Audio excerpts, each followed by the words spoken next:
Hello bachcho, let's read this question. The question says, each of these questions contain two statements, assertion and reason. Each of these questions also has four alternative choices, only one of which is the correct answer. You have to select one of the codes A, B, C and D given below. A is assertion is correct and reason is correct. Reason is correct explanation for assertion. B is assertion is correct and reason is correct. Reason is not correct explanation for assertion. C is assertion is correct and reason is incorrect, and D is assertion is incorrect and reason is correct. Assertion is chain isomerism is observed in compounds containing four or more than four carbon atoms. Reason is only alkenes show chain isomerism. बच्चों इस question में हमें एक assertion दिया है और एक reason दिया है और हमें बताना है बच्चों कि इनमें से कौन सा करेक्ट होगा या अगर दोनों करेक्ट होंगे तो हमें बताना है कि रीजन क्या करेक्ट एक्सप्लेनेशन है हमारे असर्शन के लिए या फिर नहीं। तो फर्स्ट ऑफ ऑल बात करते हैं इस क्वेश्चन में हमारे की कंसेप्ट के बारे में कि कंसेप्ट क्या होगा बच्चों हमारे पास चेन आइसोमेरिज्म। क्या होगा बच्चों हमारे पास चेन आइसोमेरिज्म।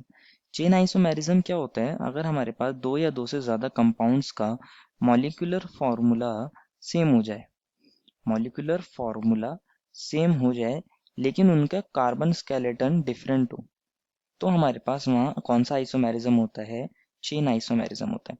कार्बन स्केलेटन क्या होना चाहिए बच्चों, डिफरेंट होना चाहिए और मॉलिक्यूलर फॉर्मूला सेम होना चाहिए। तो देखते हैं हमारे पास जो असर्शन दिया है उसको समझते हैं और हमारे पास जो रीजन दिया है उसको समझते हैं। असर्शन बोला है चेन आइसोमेरिज्म उन कंपाउंड्स में देखने को मिलता है जहाँ पे हमारे पास फोर या फोर से ज्यादा कार्बन होते हैं।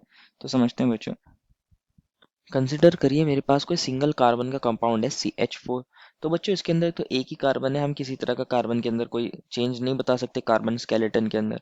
अगर हमारे पास दो कार्बन्स होंगे बच्चों तो दो कार्बन्स एक से एक अटैच हो सकता है और हमारे पास यहाँ CH3 मान लीजिए और यहाँ CH3 हो सकता है। तो ओवरऑल ये दोनों कार्बन एक दूसरे से अटैच हो सकते हैं, इसके अलावा और कोई पॉसिबल अरेंजमेंट नहीं हो सकता जिसके अंदर कार्बन स्केलेटन का हमें डिफरेंट अरेंजमेंट देखने को मिले। अगर हमारे पास तीन कार्बन्स भी होते हैं बच्चों तो ये तीन कार्बन्स भी हमारे एक दूसरे से अटैच होते हैं। हमारे पास ये CH3 मान लीजिए, ये CH2 मान लीजिए और ये CH3 मान लीजिए। ये तीनों कार्बन्स बच्चों हमारे एक दूसरे से अटैच है तो इनका भी और कोई दूसरा अरेंजमेंट नहीं हो सकता। मान लीजिए ये CH3 हमारा इस वाले CH3 पर अटैच होता है, इस वाले कार्बन पर अटैच होता, तो हमारा कंपाउंड क्या बन जाता है बच्चों, ये बन जाता है यहाँ CH3 और ये बीच वाला CH3 की जगह मैं यहाँ CH2 कर दूंगा और यहाँ हमारा CH3 बन जाता। तो ओवरऑल हमारे पास तीन कार्बन तक हमारे अगर कार्बन होंगे तो हमारे कार्बन स्केलेटन में कोई चेंज नहीं आता है।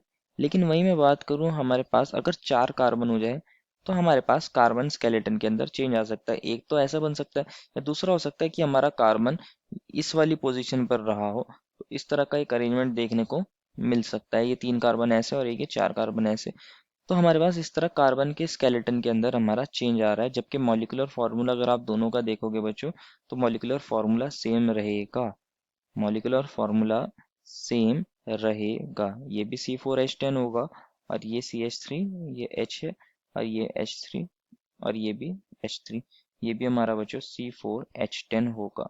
तो कम से कम चार कार्बन होने चाहिए या उससे ज़्यादा हो सकते हैं, तो हमारे पास जो कंपाउंड होते हैं वो चेन आइसोमेरिज्म्स को दिखाते हैं। तो जो हमें असर्शन दिया था वो वाली बात बिल्कुल सही है। और दूसरा बोला गया कि रीजन में कि सिर्फ एल्केन्स ही चेन आइसोमेरिज्म को दिखाते हैं, तो बच्चों ये वाली बात गलत हो जाएगी।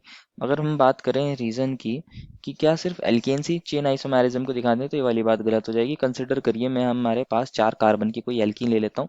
ये हमारे पास चार कार्बन की एल्कीन है, यहाँ मैं डबल बॉन्ड लगा देता हूँ, ये H2 है, यहाँ H होगा, यहाँ H2 होगा और यहाँ H3 होगा।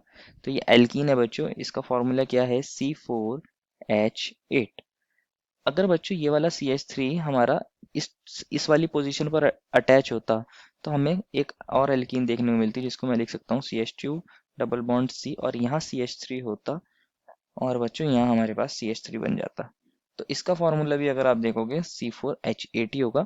और यहाँ पे अगर बच्चों आप देख रहे हो तो स्ट्रक्चर कार्बन स्केलेटन का अरेंजमेंट डिफरेंट हो गया है लेकिन मॉलिक्यूलर फॉर्मूला सेम रहा है। दैट मीन्स यहाँ पर भी चेन आइसोमेरिज्म हो रहा है। तो सिर्फ ये कहना गलत होगा कि हमारे पास एल्केन्स ही चेन आइसोमेरिज्म को दिखाते हैं। बच्चों चेन आइसोमेरिज्म सिर्फ एल्केन ही अलग अलग हमारे कंपाउंड्स दिखा सकते हैं। अलग अलग कैटेगरी के कंपाउंड दिखा सकते हैं। तो हमारा असर्शन तो करेक्ट है लेकिन रीजन इनकरेक्ट है, therefore final answer is option number C, assertion is correct and reason is incorrect. I hope you understood it well and best of luck.